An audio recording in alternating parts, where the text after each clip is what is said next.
বন্ধুরা, আজকে একটা আমি রেসিপি নিয়ে চলে এসেছি, মোটা ডাঁটা রেসিপি। দেখুন ডাঁটাগুলো দেখুন, একদম মোটা মোটা ডাঁটা। এই মোটা মোটা ডাঁটার এই যে ঝালটা যে বলছি, এই ঝালটা খেতে কিন্তু অসাধারণ লাগে। আর মোটা ডাঁটা দিয়ে এটা করতে হয়, সরু ডাঁটা দিয়ে কিন্তু এটা ভালো লাগে না। তা চলুন, এই দেখুন অনেকটা 500 গ্রামের মতন আমি মোটা ডাঁটা কেটে নিয়েছি। আর আমি আলু নিয়ে নিয়েছি, বড় আলু নিয়ে নিয়েছি একটা। আর মশলার মধ্যে নিয়ে নিয়েছি জিরে, ধনে, সর্ষে, আদা, টমেটো। আর এখানে নিয়েছি নুন, আর হচ্ছে হলুদ। আর এখানে নিয়েছি অনেকগুলো লঙ্কা, মানে মোটা ডাঁটার ঝাল। এই ঝালটা খেতে কিন্তু অসাধারণ লাগে, তাই ঝালের পরিমাণটা কিন্তু একটু বেশি দিতে হবে বন্ধুরা।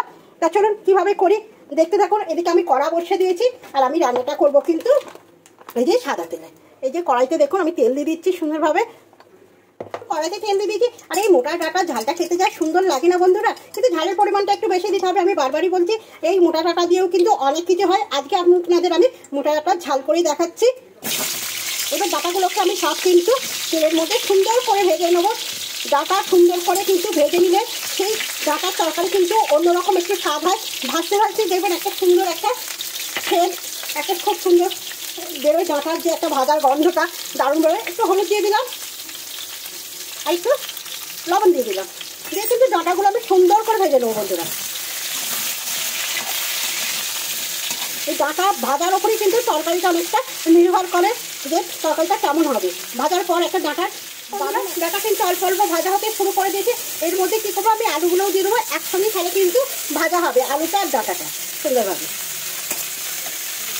একটু টাইম নিয়ে এই দুটোকে একটু ভেজে নিলে কিন্তু অসাধারণ লাগে। সেটা তরকারি করলেই বোঝা যায় তরকারির স্বাদ হিসেবে।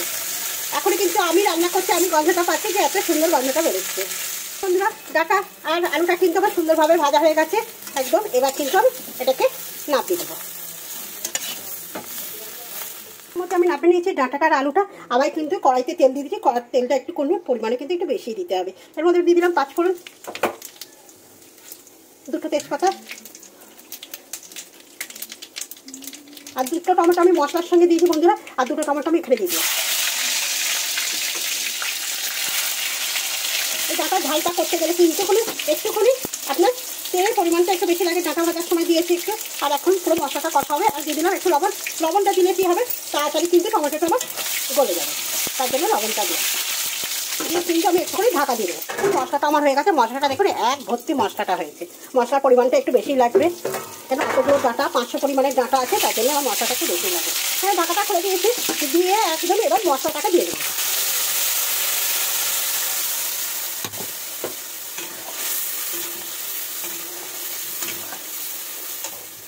এবার এর মধ্যে দেবো এই যে নুন আর হলুদ পরিমাণ মতন দিয়ে দেবো। আর যেহেতু নিরামিষ একটু ডাঁটা, তার জন্য একটু মিষ্টি দানা না দিলে কিন্তু হয় না, তাই আমি মিষ্টির দানা দিয়ে দিলাম। দিয়ে এবার এটাকে সুন্দরভাবে কষাবো বন্ধুরা, যতক্ষণ না তেল ছাড়ছে। এই ডাঁটার ঝালটাই মোটা ডাঁটা এখন পাওয়া যাচ্ছে বন্ধুরা। একবার এরকম ঝাল রান্না করে দেখুন, সবাইকার একদম দারুণ লাগবে খেতে, একদম মুখ ছেড়ে যাবে বন্ধুরা।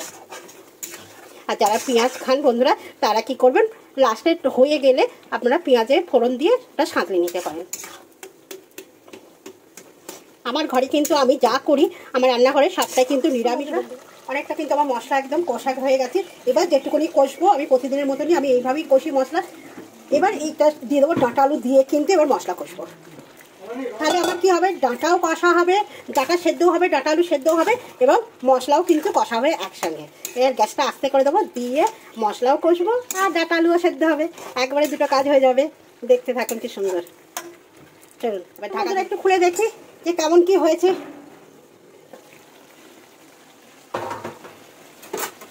দেখুন সাইড থেকে তেল ছাড়তে শুরু করে দিয়েছে। দেখুন এইভাবে ঢাকা দিয়ে করলে কী হবে, দেখুন আলুও কিন্তু অনেকটা আমার সেদ্ধ হয়ে গেছে। সব কিছুটা সেদ্ধও হবে এবং আমার মশলাটাও কিন্তু সঙ্গে সঙ্গে কষা হবে। ডাঁটার এই ঝালটা যদি থাকে আর গরম গরম ভাত, ওহো। চলুন আবার আমি ঢাকা দিয়ে দেবো, কিন্তু ঢাকা দিয়ে দিয়েই করবো। এবার আমি খুলে দেখি যে কি অবস্থা হলো। কি হলো ডাঁটা আমার কি হলো, দেখতেই পাচ্ছেন পুরো কিন্তু তেল ছেড়ে দিচ্ছে মশলা থেকে। দেখতেই পাচ্ছেন এইরকম ডাঁটা তরকারি কিন্তু খেতে অসাধারণ লাগে। আলুও কিন্তু পুরো সেদ্ধ, তাহলে এক ফাঁকে কিন্তু দুটোই হয়ে গেল। দেখতে পাচ্ছেন দারুণ হয়েছে।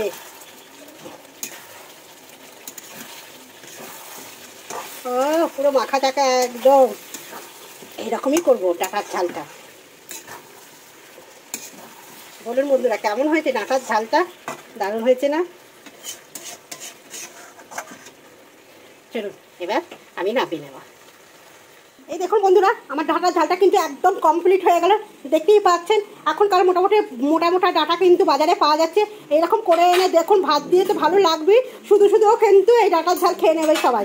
যারা খায় না তারাও কিন্তু খাবে। এই ডাঁটার ঝালটা এত সুন্দর খেতে লাগে বন্ধুরা।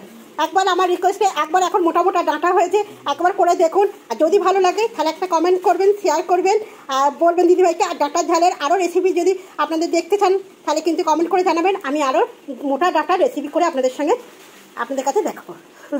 আপনাদের দিদিভাই তো অত গুচ্ছে কথা বলতে পারে না, বুঝতেই পারেন, একদম ঘরোয়াভাবে ঘরে যেরকম কথা বলি আপনাদের সঙ্গেও কিন্তু আমি নিজের মনে করে একদম নিজের মতন করে কথা বলি বন্ধুরা। আমার মনে হয় না যে আমি অন্য কাজের সঙ্গে কথা বলি, আমার মনে হয় আমার ঘরের লোকের সঙ্গে আমি কথা বলছি।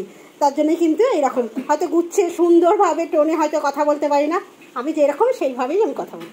চলো বন্ধুরা, এবার দাদা ভাই খেয়ে তো বলবি, খাওয়ার জায়গা দেখা হচ্ছে। বন্ধুরা খাওয়ার জায়গা চলে এসেছি, দাদাকে দিয়েও দিয়েছি ডাঁটার তরকারিটা, এই যে মোটা ডাঁটার ঝালটা দাদাকে দিয়ে দিয়েছি।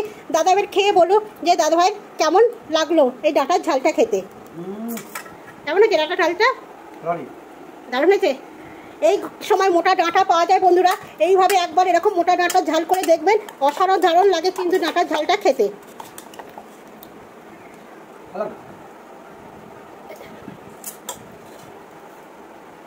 খুব ভালো লাগে এরকম মোটা ডাঁটার ঝাল খেতে। চলুন বন্ধুরা খাওয়া দাওয়াটা কমপ্লিট করে নিই।